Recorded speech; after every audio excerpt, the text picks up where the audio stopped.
तो एक ड्रीम था तो हो गया पूरा। और कोई भाई लगाना चाहे तो अच्छा है, इजी प्रोसेस है, डायरेक्ट एडमिशन हो जाता है। प्रोसेस में ऑलमोस्ट 1 मंथ में सारा डन हो गया।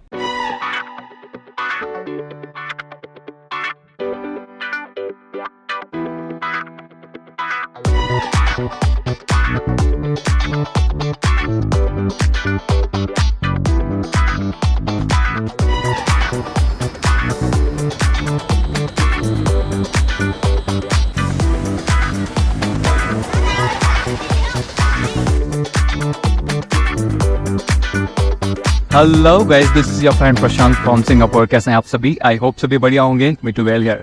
आज की वीडियो में हम मिलने वाले हैं एक न्यू स्टूडेंट से जो कि आज ही इंडिया से आने वाले हैं।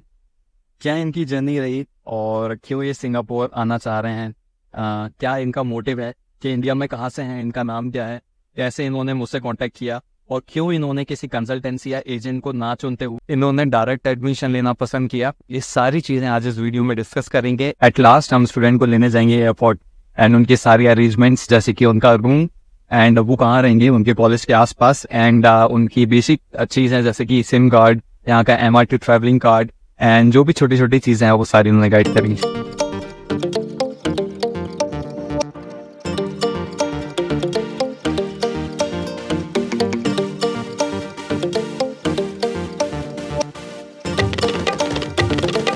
ऑलराइट, तो जो आज इंडिया से सिंगापुर आने वाले हैं इनका नाम है मुकेश एंड ये इंडिया में राजस्थान से हैं।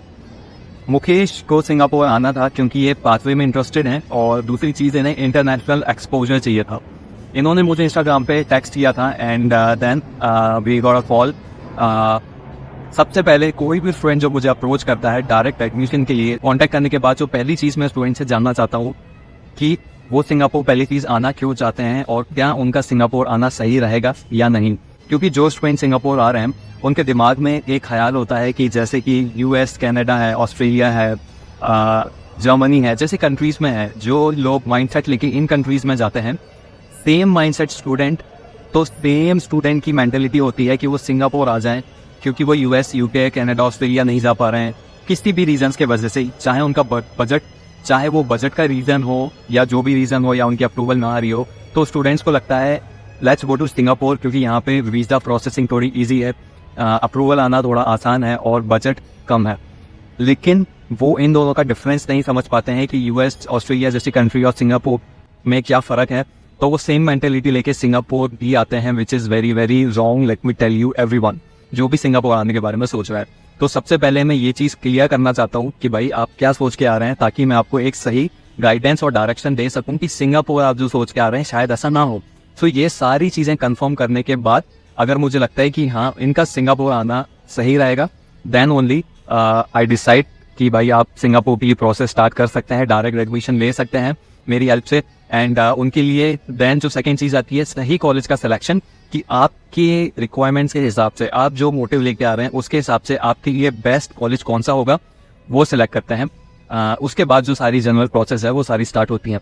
तो इसी तरह मुकेश ने भी सारी चीज़ें मेरे साथ डिस्कस करी एंड देन फाइनल हुआ कि उनकी वीज़ा प्रोसेसिंग होगी विद इन 1 मंथ। 1 मंथ के अंदर अंदर उनकी सारी प्रोसेसेस हो गई थी एंड 1 मंथ के अंदर वो सिंगापुर भी आज आने वाले हैं। प्रोसेस होने के बाद आपका वीज़ा आ जाता है, मुकेश का भी वीज़ा आ गया।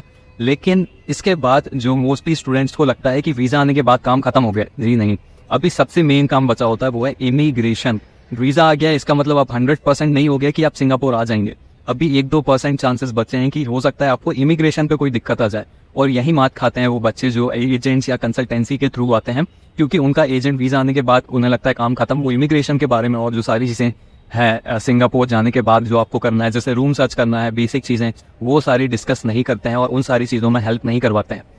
सो वीज़ा आने के बाद मेरी जो प्रैक्टिस है वो ये है कि स्टूडेंट को इमिग्रेशन के बारे में ट्रेन करना है, उन्हें सारे क्वेश्चंस बताने हैं और उनसे एक बार kind of a practice check करना है कि क्या वो इमिग्रेशन क्लियर करवा पाएंगे। सो वो प्रिपरेशन मुकेश की कराई गई जिससे कि उन्हें इमिग्रेशन पे कोई दिक्कत ना जाए, दैन उनकी रूम अरेंजमेंट, बाकी सारी चीज़ें। So you also make sure कि अगर आप सिंगापुर आ रहे हैं और आपका वीज़ा आ गया तो इमिग्रेशन के बारे में कंप्लीट रिसर्च करिएगा एंड रूम एड्रेस पहले से आपके पास होना चाहिए, क्योंकि इमिग्रेशन पे हो सकता है आपसे पूछा जाए कि आप सिंगापुर में कहाँ रहेंगे एंड एट दैट टाइम आपके पास एक एड्रेस होने, वैलिड एड्रेस सिंगापुर का बताने के लिए होना चाहिए। इस वजह से काफ़ी सारे बच्चे डिपोर्ट होते हैं सो मेरे जितने भी स्टूडेंट्स आते हैं आने से पहले I provide them a valid address, जिससे कि उन्हें इमिग्रेशन पे कोई भी दिक्कत ना जाए. सो मेक श्योर कि अगर आप भी आ रहे हैं तो आप ये अरेंजमेंट्स करें. एंड अगर आपको कोई प्रॉब्लम आ रही है कि आपको नहीं पता है कि यहाँ पे एड्रेस कैसे है, पहले बुक करते हैं. So you can text me on Instagram, I can help you with that. So आगे मिलते हैं मुकेश से. मेरा फ्रेंड जाएगा एयरपोर्ट पर लेने.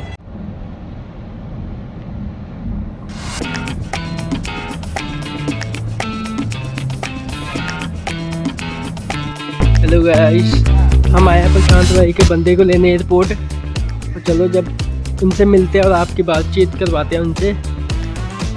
उनको पूछते हैं कि आपको इमिग्रेशन पे क्या क्या पूछा, क्या क्या नहीं पूछा. हेलो ब्रो, कैसे हो? क्या हाल है? अच्छा, सिंगापुर आके आपको कैसा लग रहा है? वो एक ड्रीम था तो हो गया पूरा. अच्छा, तो इंडिया में कहाँ से हो आप? अच्छा, जोधपुर राजस्थान से हो. ओके. प्रशांत से कैसे कांटेक्ट किया आपने? इंस्टा के थ्रू. अच्छा, इंस्टा के थ्रू किया. ठीक है. तो इमिग्रेशन पे क्या क्या पूछा आपसे? सिंगापुर में कुछ नहीं पूछा, बट इंडिया में थोड़ा पूछा था कि क्या है, वर्क करोगे या नहीं करोगे. अच्छा अच्छा. तो कोई क्वेश्चन कोई इमिग्रेशन पे पूछा? ओके. प्रशांत के बारे में कुछ बोलना चाहते हो आप? और कोई भाई लगाना चाहे तो अच्छा है. इजी प्रोसेस है, डायरेक्ट एडमिशन हो जाता है. ठीक है. उसकी फाइल में कितना टाइम लगा आपको? प्रोसेस में ऑलमोस्ट 1 मंथ में सारा डन हो गया. अच्छा अच्छा. तो कैसी लगी आपको उनकी फाइल? बढ़िया, अच्छा दिन हो फिर. ठीक है. और भी भाई पर मैं करूँगा. कोई भी आना चाहता है तो सुशांत भाई से कॉन्टेक्ट करें. Okay okay, thank you. अब जा रहे हैं हम इनको छोड़ने घर पे.